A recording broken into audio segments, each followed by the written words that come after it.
Hello, everybody, and welcome to the first ever edition of Stateside Market Report with Bryant and Tim. Bryant, how are you? Pretty good, Tim. What's going Good. on? We're just trying to figure out how to do a weekly market report for our real estate clients and keep a pulse on the DMV here. So this is going to be an experiment, and we ask all of you that are watching right now to bear with us as we figure out how to do this. We're here to provide value, insight into the DC market, as well as buying and selling in general in real estate, especially for our FSOs posted abroad and looking to PCS back home. These are the clients we generally serve, and we've never done this before. So we're just going to do it and talk numbers. We're going to talk markets, and we're going to hope to provide some value and get better as we go along. Exactly. Yeah. Can't got to get started somewhere, I suppose, right? There we go. So let's talk state of the market. I think on this show, and this will be something that, we're going to try to keep it brief and digestible. We do want to do it every week, so we don't want to bombard people with information, but we want you to know the key metrics that we're looking at, some of the things that the Fed may be doing that may or may not adjust interest rates moving forward, therefore kind of adjust your purchasing power and the market demand in general. So I think it being January, it makes sense to look back at year-over-year data from December of 2021 to December of 2022. And I think there's going to be shows where we dive really deep into numbers. This is not going to be one of them. My vision is just kind of provide an overall, this is not a normal market. We know that. Like this is gone from, an all-time seller's market to where we're kind of calling a nowhere market right now, where it's starting to normalize. Buyers and sellers are starting to have an equal balance of power somewhat that we haven't seen in a while. That being said, I think there are some startling numbers. So I'm going to talk DC and Maryland, mainly the counties that we work most in with our clients. Brian's going to take us to the other side of the river for Virginia. And let's just talk a couple key metrics. So break out the legal pad here. In DC proper, if we're looking from December 2021 to December 2022, we have seen things kind of fall across the spectrum. So if you look at the average sales price, actually, let's go median sales price. The median sales price from December 2021 to December 2022 is down almost 9%, which is good for buyers, not great for sellers. But again, approaching normalcy. It's not, the $100,000 over, no contingency chaos that we saw for like a year there. Closed sales is very interesting, down 40% from December 21 to December 22. And average days on market is at 49 now, which is up 30%. So all these make sense, right? Up 49% or up 30%, 49 days on market. So we're starting to see, properties that don't sit there for 2 days and then have 10 offers. They're sitting the normal 30 to 60 days. That's healthy. Prices going down, honestly, is healthy because they were overinflated. So these kind of just point to that. And I won't go into all the other counties, but they're all in general the same. PG County, surprisingly, Prince George's County, the median sales price is up 3% from last year. Closed sales is only down 34%, and the average property stays on the market for 33 days. So that's up 33%. So you kind of see, again, not to get super nerdy with all the numbers and the very specifics, but you see the general trends. Things are staying on market a little bit longer, significantly longer. Closed sales are significantly down. And the inventory nationwide, much less in DC, Maryland, and Virginia, is still very, very low. So there are not enough houses for people to want to buy them. And again, this goes back to macro principles that we can probably talk on another episode, but we just kind of want to give a lay of the land here on the first one. I'm assuming you're seeing similar things in Northern Virginia.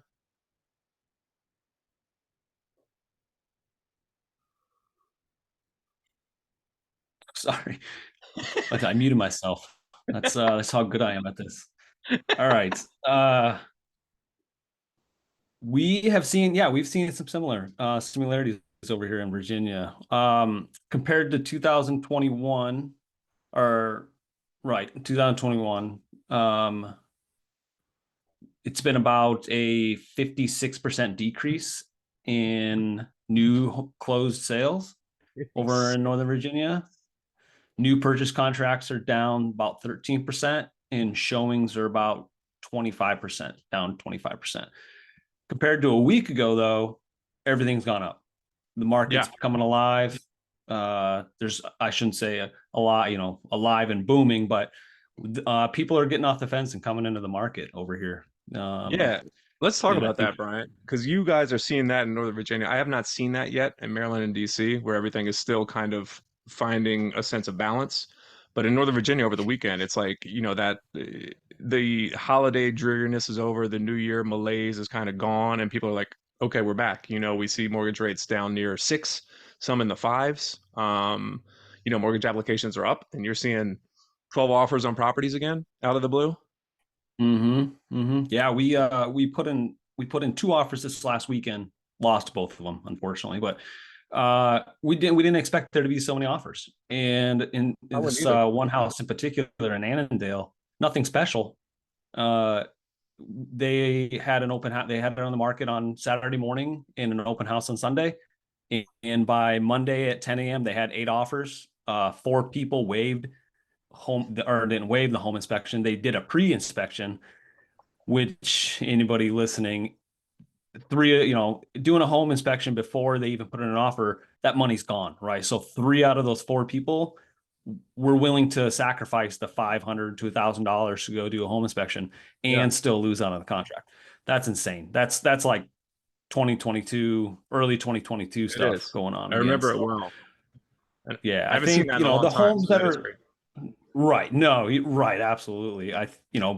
4 3 4 months ago, there was 1 or 2 offers at most per house. So um and again, another house, it's kind of the same thing. We had 2 offers in the same day.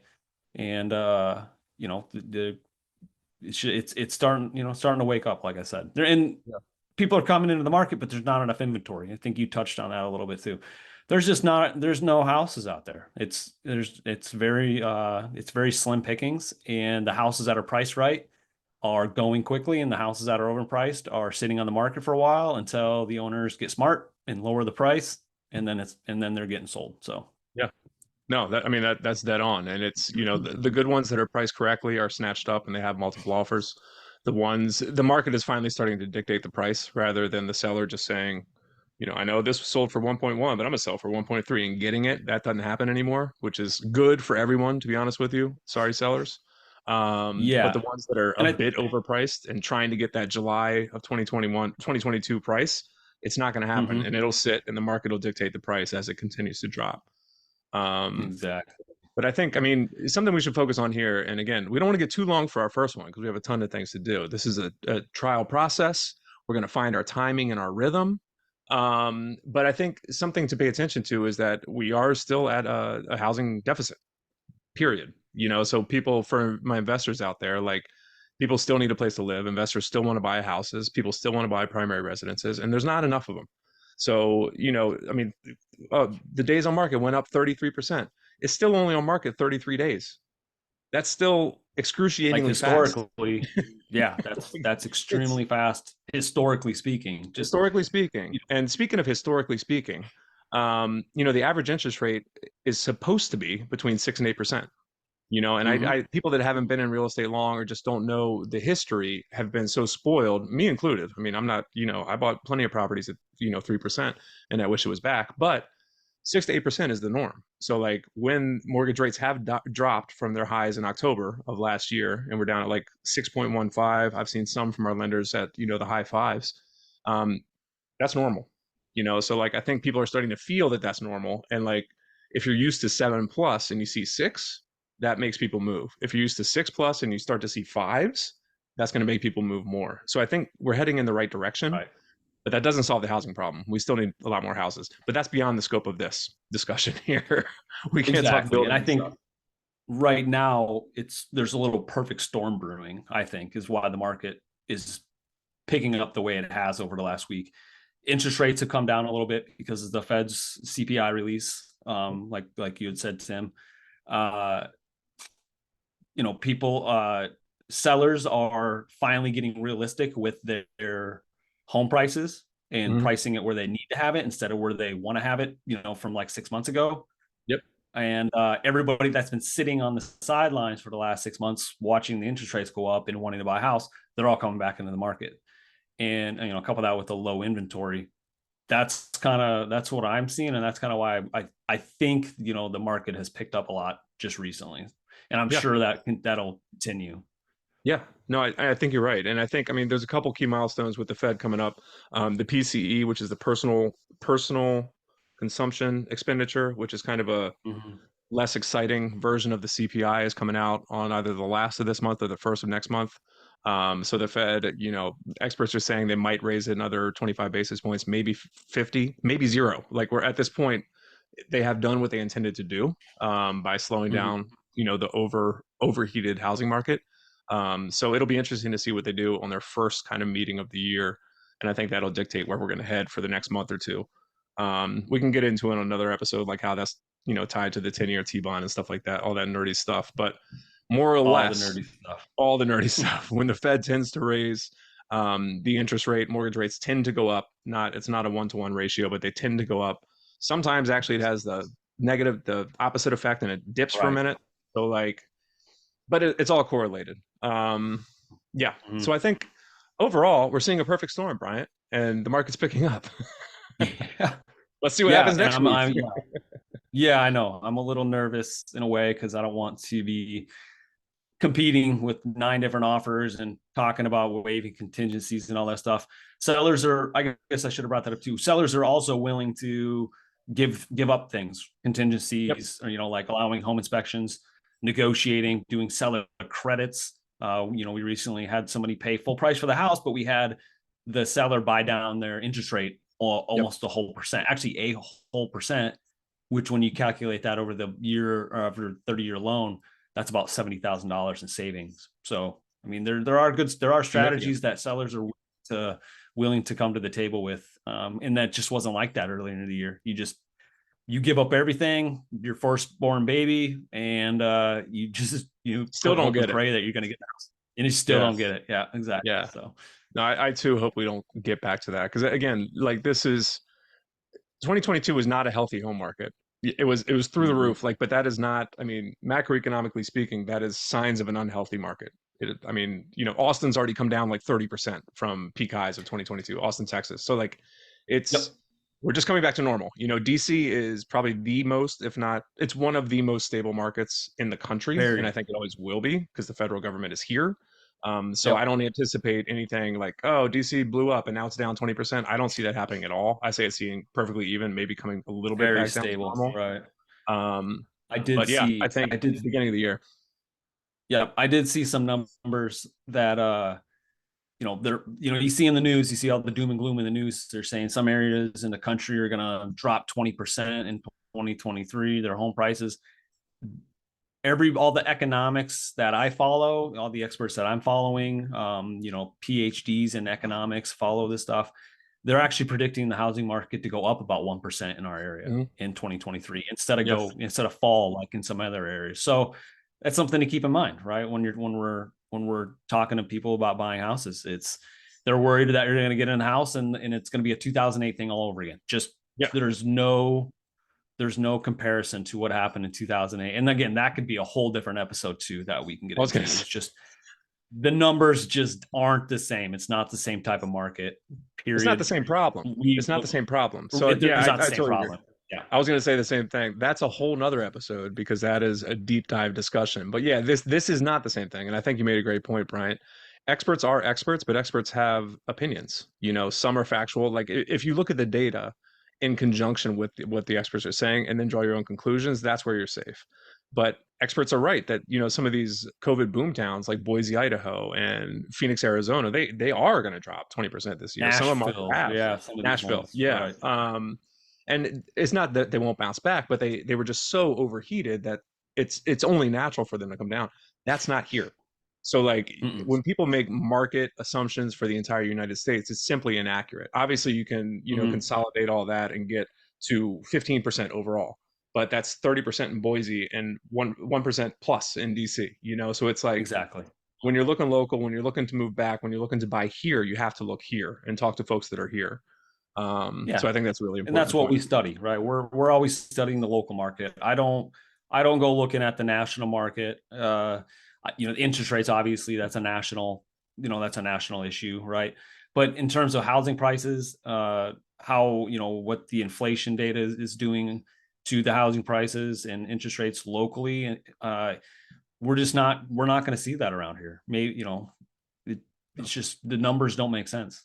But now that we're recording, Bryant, and if it does happen, people can come back and be like, "You said so." But listen, the bottom line is we don't have a crystal ball, but we can just No, do what we think, and we'll continue to buy and we'll continue to sell properties to our clients, and the world keeps ticking. And I think this is a sign of a healthy market. I've been saying it on my podcast forever that this is a good thing for everyone involved. Like prices are not supposed to absolutely. be 20% over what they're supposed to be, and you're not supposed to have 28 offers, and you're not supposed to have to decide on buying a house overnight without 15 days on inspections. market and right. It's not, that's unhealthy. Like some people made a Mm-hmm. lot of money because of that, but that's not good for everybody. So this is going back to normal. Like the Fed, I don't love high interest rates, but the Fed is doing what it can to curb that. And we're getting back to where we need to be as a healthy economy. It's good. These Yeah. are all good signs. We just need to get used to And I things that don't start with 3.2, like that's it. exactly. Yeah. And one last thing. I talk to my mom about this every once in a while. And I talk to like, what was the first interest rate? I tell some of my clients, like, go ask your parents what their first Yep. interest rate on their house was. My mom's was like 17%. Yeah. Yeah. Right. That's a Like great think of that. exercise. And then, Yeah. and then I ask her, my next question is, do you regret buying? No, not at all. Don't Yeah. regret it at all. We were able to refinance in a few years and get out of that and get a healthy interest rate. And, we were building our wealth in the meantime. So That's it. just again, like these interest rates that people saw over the last few years are just unrealistic. And Yeah. and the interest rates right now are very normal and actually below the national average or the 50-year average, which hovers somewhere around 7.5. Yep. So we're still really, really good on interest rates right now. So and affordability. So Yeah. So I think that's good anyways, for our first effort, Bryant. When in doubt, I the think bottom so line too. is when in doubt, talk to Bryant's mom and ask her what her interest rate Yeah. was, and you'll be happy She's a with sweet, the answer sweet you lady. get. So I'm looking forward to this, man. This is going to be fun. I hope our clients find it valuable. I hope people that are looking for local DC, Maryland, Virginia information find it valuable. I think we're going to go a lot of different directions in terms of numbers and analysis and just stories of our clients and what we're seeing on the streets as we go see houses and make offers and things like that. Um, Real-time analysis, I guess. So Yeah. thanks for joining us for the first one.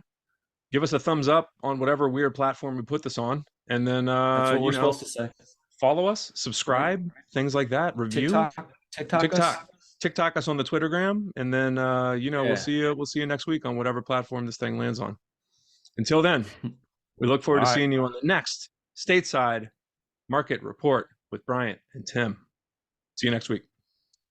Thanks, guys.